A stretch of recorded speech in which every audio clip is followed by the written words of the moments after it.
prito na ito lang po may ganyan guys. Ilagay natin sa itlog. Haluin muna natin yan.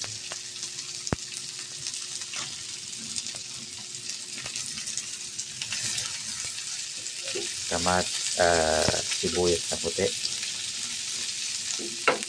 Guys, no? Yan ang gusto ko guys sa sa itlog.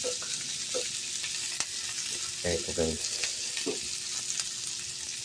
Haluan natin ang sibuyas na puti. Siyempre may bawang pa yan. Ayan guys, may mga bawang.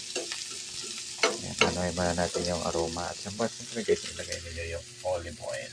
Ayan. Hindi na natin napakita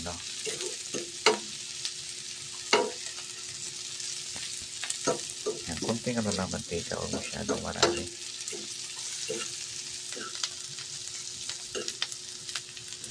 Ito guys, ilalagay natin yung itlog. Yan. O diba guys? Masarap. Pag may kamatis. Yan guys, ang gawin ninyo sa itlog guys. Napakasarap yan. Yaman sa fiber itong kamatis. Kaya para madiretso natin kainin, o diba, ay ilagay na natin yan sa itlog.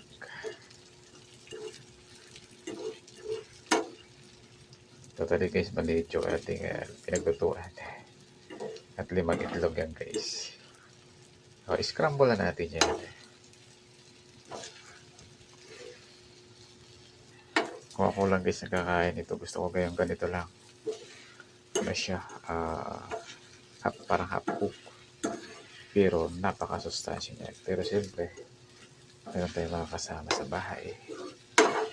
Ay medyo luto-lutuin natin. Ito guys, gamitin na natin ng medyo malapad-lapad. Yan. Ito guys. Okay na yan.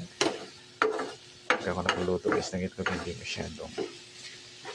Kaya ako lang medyo totoo. Okay na yan. Thank you for watching.